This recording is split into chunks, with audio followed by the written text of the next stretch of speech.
Hello, namaste. Hello, everyone. Good morning. I had somebody ask a question, so I'm going to go ahead and attempt to answer it for them. It says, Namaste. I have heard Osho, Sadhguru, and many other gurus saying that for most people, 90% moment of enlightenment and moment of leaving the body are the same. Okay. When one enters realization, it is like a death before death. Okay. All of a sudden, you're there, and it feels as if one is going to die. Okay. All of a sudden, that one's sort of conscious and then sort of unconscious, and then immediately is propelled into this absolute of is. And then everything that one thought to be is deconstructed in that moment, okay? And what remains, I call it the life of all life and the death of all death.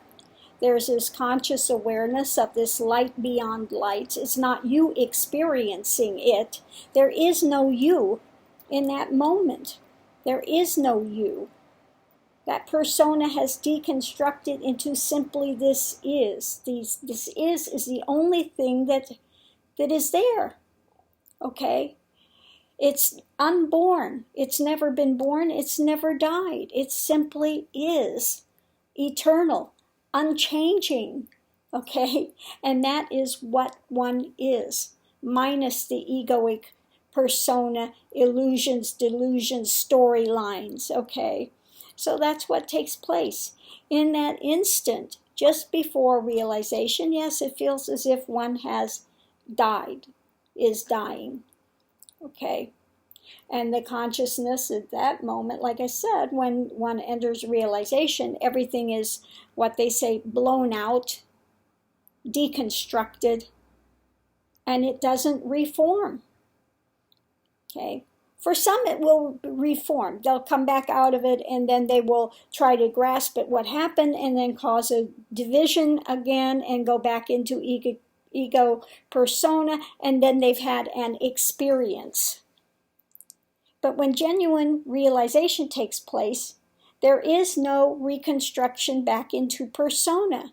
One does not gather again that soap opera of drama and become separate from that.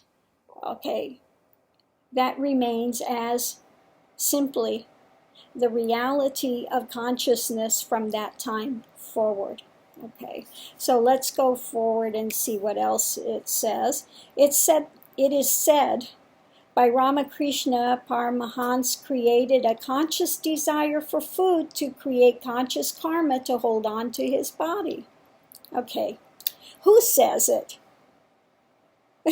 Did he say that himself? No. Again, Ramakrishna had an experience of enlightenment, but then, like he said, he wants to taste the sugar. He doesn't want to be the sugar. He pulled back into persona.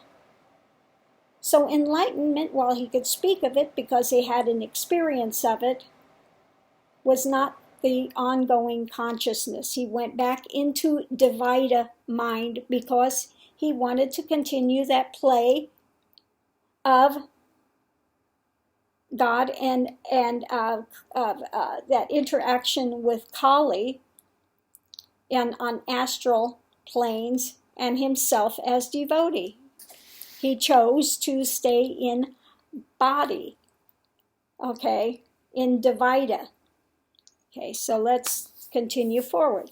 Why are some masters able to retain the body after enlightenment, and why most leave the body at the time of enlightenment? Okay, who says they leave the body at the time of enlightenment? One is in consciousness. What happens is in consciousness. The body's not going here or leaving or going or whatever you think is happening. Okay? So that's nonsense. Okay? If the body dropped, like some say, there would be nobody there to speak of enlightenment. If they're done, the body's gone, they're dead. Okay, so who knows if they had entered enlightenment in that moment? Somebody would come and there'd just be a dead body there. So that's an absolute foolish statement. And this is why a little knowledge is a dangerous thing. You have these ones come up and make all these proclamations, which are ridiculous. And people hold on to them because they don't know the difference. But yeah, no, that's absolutely ridiculous. Okay. Says it is also said quite often that after enlightenment, body gets weak and ill, often like great Ramana Maharishi and Paramahamsa Ramakrishna died of cancer. Please do a video to clarify on these topics. You know, it has nothing to do with the body becomes weak. Okay? Anybody can get cancer. Again, realization is a shift of consciousness. It has nothing to do with a body form. The body stays in the world of Dvaita. Okay? And it does whatever it naturally does. It continues to play out. It continues to play out whatever karmic things it came out to do when it came into form. It plays out. But the consciousness has had a radical shift. So just as the body here had diabetes for a time, the bodies do what the bodies do. They all are going to deconstruct at some time, break down. Just because enlightenment comes to the consciousness, it has nothing to do with the form. Absolutely nothing. The form is forever in Dvaita realm.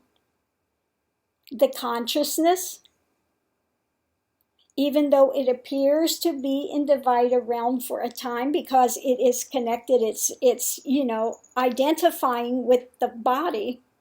When realization takes place, it's no longer identifying as the body, as a body. It knows once and forever it is this unchanging is. And body forms can come, they can go. It has nothing to do with consciousness. Okay? The body just gives the ability to have experience in the Dvaita realm. That's all. But the body is not the consciousness. Okay? The consciousness programs the brain. The brain does not make consciousness. Again, they got things a little backwards. Okay? Consciousness programs the brain. Okay. So I hope this has answered some of your questions. Again, this is why a little knowledge is a dangerous thing. Some of these gurus that are in Dvaita mind say some of the most ridiculous things. They have no basis. They haven't tasted even enlightenment. And so they go off and make these proclamations and these stories, and people want to grab onto it. But again, it bears no reality in what's genuinely taking place. Again, if most of them that got enlightenment, their body dropped immediately, and they dropped dead, who would know they were enlightened? Absolutely ridiculous, ridiculous, ridiculous. So I'm going to leave this here. Namaste. Have a great day. Thank you for your question. Bye.